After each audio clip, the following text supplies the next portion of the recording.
Hi, I'm Rev Myron. I'm a minister through Pathways of Light, and I've been a Course in Miracles student for 40 years. One of the things I'm doing this year is going through the lessons and asking Jesus for clarity, and then writing whatever comes into my mind. And then that's what I'm sharing with you today. So let's get started. We're looking at lesson 29. God is in everything I see. Paragraph 1 says the idea for today explains why you can see all purpose in everything. It explains why nothing is separate by itself or in itself. And it explains why nothing you see means anything. In fact, it explains every idea we have used thus far and all subsequent ones as well. Today's idea is the whole basis for vision. Paragraph 2. You will probably find this idea very difficult to grasp at this point. You may find it silly, irreverent, senseless, funny, and even objectionable. Certainly, God is not in a table, for example, as you see it. Yet we emphasized yesterday that a table shares the purpose of the universe. And what shares the purpose of the universe shares the purpose of its creator. Yes, I know this lesson sounds strange, even silly. Maybe it makes you feel uneasy, but stay with me here as I share my understanding of the lesson. When we look at anything in the world, including that table we used in yesterday's lesson, we're using our eyes. Our eyes don't show us anything that actually exists. But if we go deeper, not with our eyes, but with our mind, we will see purpose. We will see God. Another way to say this is that we will have forgiven the world we made. This is what happens when we forgive a grievance too. We look past what we believe someone did to us. We see that it is our thoughts about the situation that hurt us. This is forgiveness, and it is our purpose. The same idea applies to what the eyes show us. We see separate things all around us and give them names, and each a special meaning. We seem to divide up creation and make it different than it is. As we look past the illusion of separate things, we forgive or let go of our foolish attempt to change reality. We see or are aware of what is actually there. We become aware of God's creation. And God is one with his creation because ideas leave not their source. So we become aware of God. Well, nothing is as it appears, as it tells us in paragraph 3. Try then today to begin to learn how to look on all things with love, appreciation, and open-mindedness.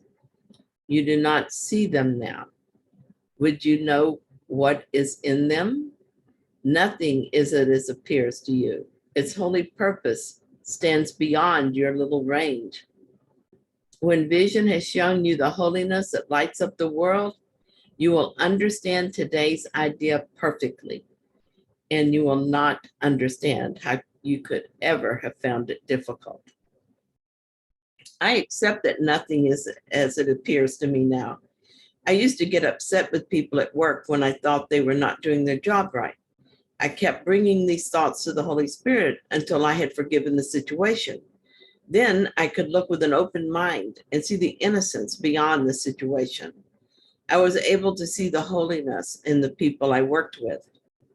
It used to be hard for me to make this change. I would have to work at it, sometimes for a long time, before I could see differently.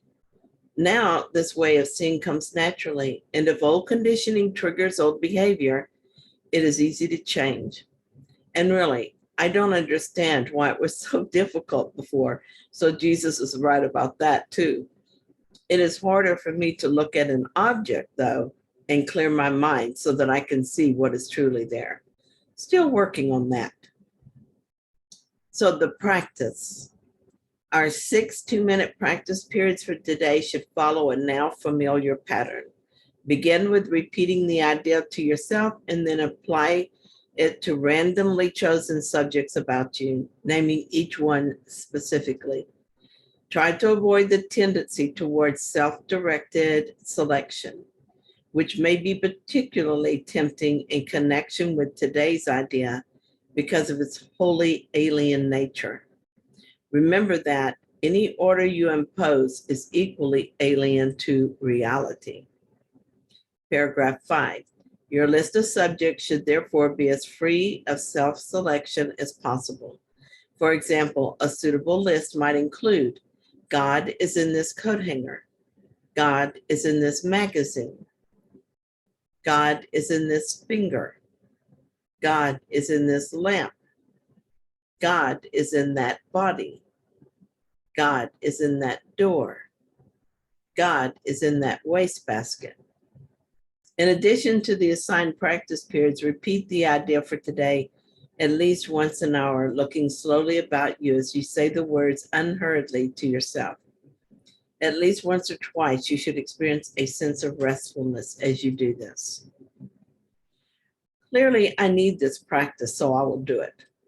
I was looking at a box on my desk where I keep my rubber bands. The thought that came to me is that this box is not really there. It is in my mind.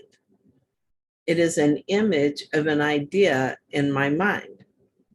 If I look only with my eyes, I see a box covered in shells. Thinking of it with ego mind, I see a box with some history and not something I would have chosen for myself. Now I put all that aside and all the thoughts about what I like in boxes and how I feel about owning this box. And I feel something different about it. I feel the love that brought the box into my life. Maybe I am starting to get this. Thank you for doing this lesson with me, for watching my video. If you liked it, then please like and subscribe if you haven't already. And I will be back tomorrow with another lesson.